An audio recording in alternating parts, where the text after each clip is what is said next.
Hello, everyone, and welcome. Let's talk a bit about Karlach. I haven't seen anyone else mention this, so I thought it was actually significant enough to make a video about it. So this information is coming from the PlayStation 5 blog. We got an article about Baldur's Gate 3, and we got some nice screenshots of Karlach. Apart from the visual upgrade which she has received, which is amazing, I think we can see kind of a narrative change to Karlach as well. So if we look at the PlayStation 5 blog again, we'll see specifically that it says, "It could also be the unholy machine that pumps hellish fires through her veins, a gift from the archdevil she once served," so that's referring to Zariel. "But be careful, if she gets too worked up, she could destroy everything she touches, and that includes you." So like Gale, for instance, who has this nethery orb trapped inside him, she also has a kind of an infernal machine pumping hellish fire through her veins.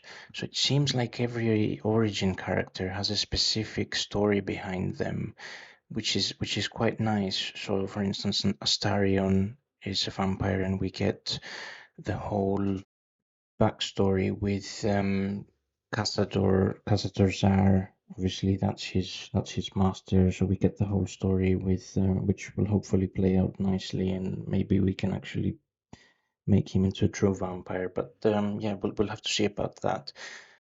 And then obviously we have Shadowheart, who's shrouded in mystery. She has this Gith artifact. She has no memories. She's a worshipper of Shar, so we'll get to explore that.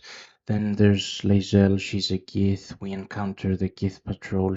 They don't seem very friendly with her, so there's definitely backstory with Githyanki as well.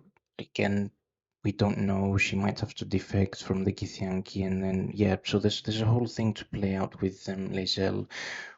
And then Will, who is a warlock, obviously he has a patron, that's Mizora. We find out a bit about her in the Goblin camp. So yeah, there's basically really interesting stuff going on with all of the origin characters. So I wouldn't be surprised if Karlach's heart, or whatever you want to call it, is generally far more complicated than what appears from this very limited information. So there's a few guesses we can actually do, and a few theories we can actually expand on here, I guess. One is obviously, I think we will encounter Zariel in some form. She will probably not stop chasing Karlach, so I think we've got quite a few fights ahead of us with respect to champions, devils, and stuff like that sent from Zariel. We might see her in person as well, who knows? But it's very doubtful that Zariel would actually let Karlach be be left in peace so easily. Obviously, Zariel, being the leader of Avernus, is an archdevil. Uh, so generally, archdevils are beings of tremendous power, and if this mechanical heart thing within Karlach is a gift from Zariel, then there's bound to be significant consequences if she actually defies Zariel, which she has. If we take a step back and jump into You're the lucky I current did. version of Place would have early been crawling access, with we'll see cultists if the I'd current stuck dialogue around. with Karlach. They'd have dragged us all back to Avernus.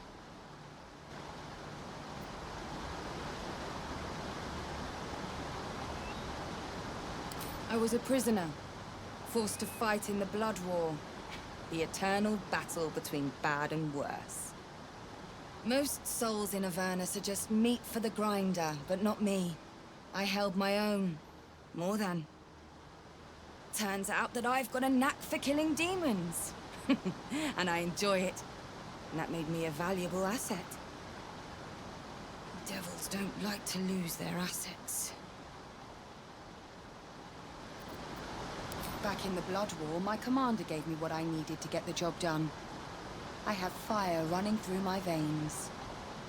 I don't work for her anymore, so I'm back to relying on muscle and steel. I'll be just fine.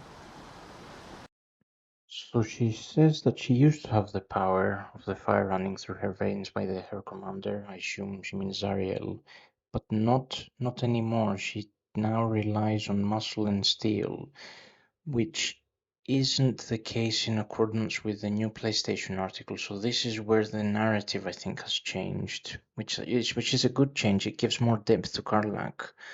To be honest, I'm definitely hyped for this change.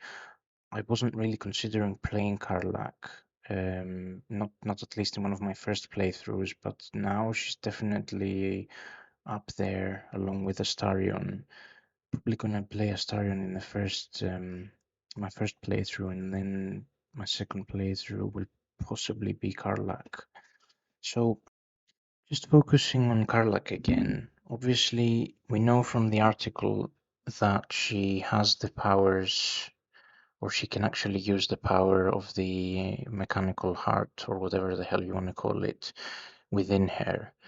And if you misuse it, it can actually backfire on you and your party, that's implied. So I think it's kind of like, for everyone who's played Divinity Original Sin 2, it sounds like it's kind of like Lose.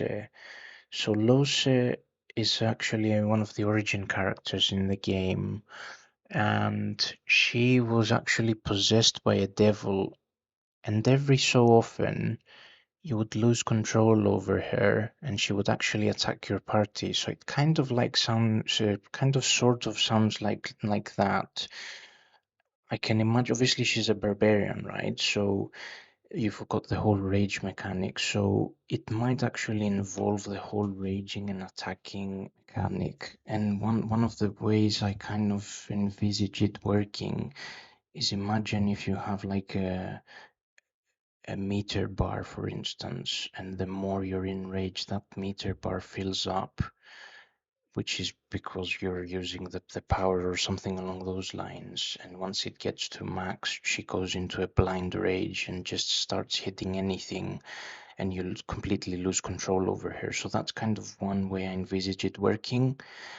I don't know if it's going to be implemented like that, but it definitely would make sense in my mind.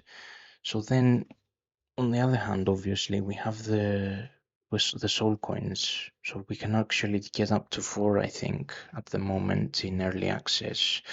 So we know the soul coins are actually utilized to power infernal machines. So I don't know whether they could actually potentially tie soul coins to kind of like, I don't know, slotting into the machine and kind of appeasing the rage. I don't know, maybe this makes no sense whatsoever, but it's kind of an idea I had when I was reading through the article. And yeah, and one of the reasons that I actually thought of this was Gale. So I always, when I look at Karlach now and I know what her affliction in inverted commas is, kind of reminds me of Gale, right? So to appease Gale and to appease the Netherese orb within Gale, you actually need to feed him items, which is actually a significant drawback. So as far as I've understood, in general, soul coins are fairly important. Um, Obviously, they contain souls, and again, they power the infernal machines, and they could possibly be used to strike deals with devils. So they are fairly important, and it kind of would make sense to sacrifice one of these every so often to appease the beast within Karlach. Um, yeah, let me know in the comments below if you think I'm going completely bonkers and overthinking this, but I think I'm onto something, if I'm going to be completely honest.